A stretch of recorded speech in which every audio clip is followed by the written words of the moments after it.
Harvard is corrupt. Time after time, they've proven to the world just how greedy they are, and good grades, talents, nothing. Nothing matters. If you have money, you're in.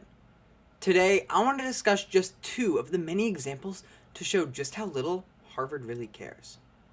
Connections with Epstein. In 2005, after large donations, Harvard granted Jeffrey Epstein the title of visiting fellow, which is no small feat, as it essentially means he's given access to their campus and resources, although no degree was given.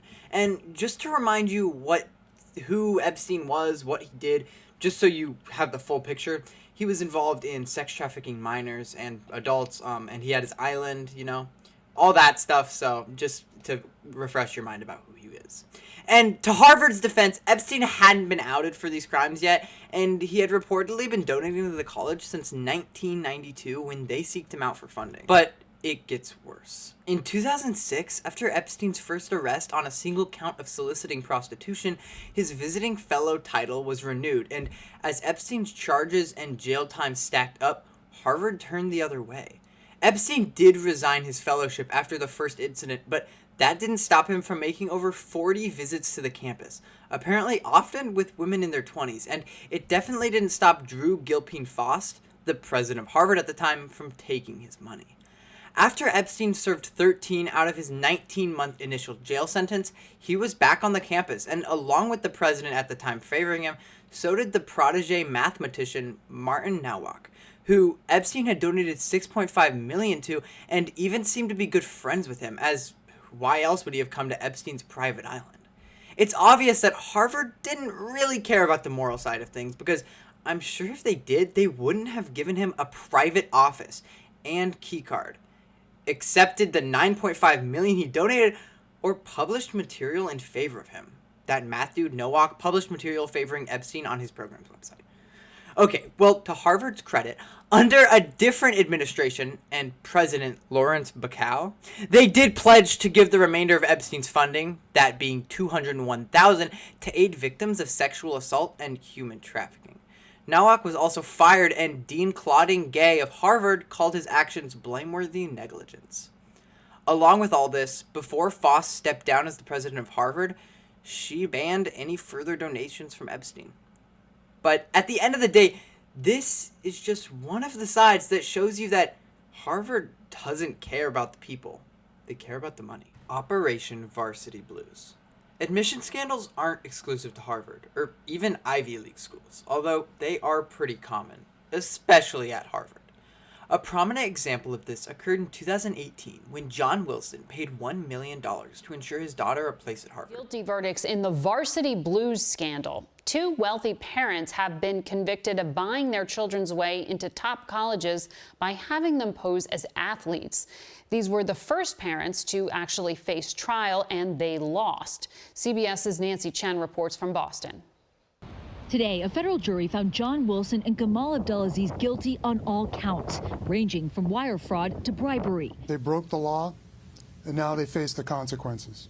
Prosecutors say the men paid a combined $1.5 million to Rick Singer, a college admissions consultant and the mastermind behind an 8-year scheme where he helped children from wealthy families get into prestigious schools. John Wilson and Gamal Abdelaziz used fraud and bribery to get what they wanted. What they did was an affront. Dozens of parents and college officials have been charged. 48 people have either pleaded or plan to plead guilty, including stars Lori Loughlin and Felicity Huffman, who both spent a short time in prison. Wilson paid Singer $220,000 to get his son into USC and $1 million for his twin daughters to attend Harvard and Stanford. Abdelaziz gave $300,000 to get his daughter into USC as a basketball recruit, even though she didn't make her varsity team in high school. Prosecutors played FBI wiretap calls during the trial to show how Abdelaziz and Singer conspired together. So I just want to make sure our stories are together. I'm going to essentially say that your $300,000 payment was made to our foundation to help underserved kids. Okay. Wilson was sentenced to 15 months in prison, along with a mandatory 400 hours of community service and a fine of around $290,000.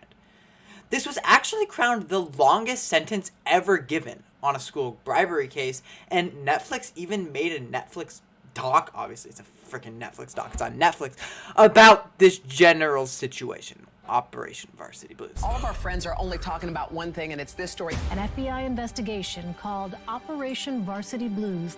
USC, UCLA, and Rick Singer, the mastermind behind the entire operation. Is there any risk that this thing blows up in my face?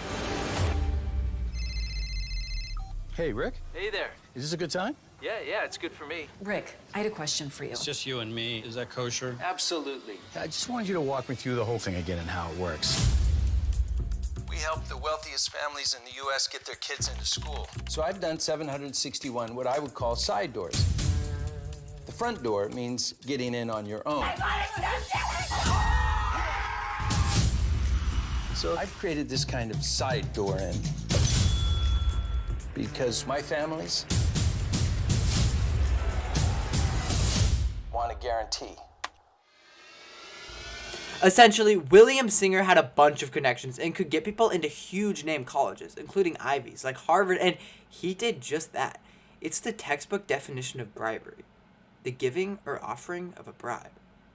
This operation went on for 8 years, from 2011 to 18, and I'm surprised it even lasted this long because they weren't very secretive or selective. I mean, they admitted a 5'5" student on a basketball scholarship.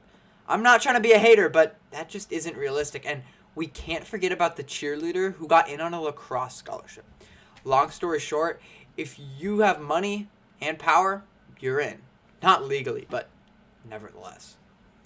I'm sure these two stories alone don't give nearly enough perspective, but put it into perspective. Harvard alone is richer than half the countries in the world with an estimated net worth of $53 billion. It's the largest educational institution in the world, and they don't need any money, let alone under-the-table bribes or donation from known child sexual assaulters who they didn't just allow on campus but gave him an office space at a school to do who knows what. I doubt he did anything there, but hopefully you know what I'm saying. We might know so much, but just think of how much more we don't. It's already common knowledge not to trust huge corporations, but to what end? Also, don't come at me talking about how other schools have done similar. I know, they are too corrupted, and sadly, being corrupt is common occurrence these days, which is why my corrupt self wants to make a series about it. Let me know of other corrupt companies or organizations that have interesting stories, and please subscribe, because you never know. I might make videos on them. And in case you forgot, Harvard is corrupt.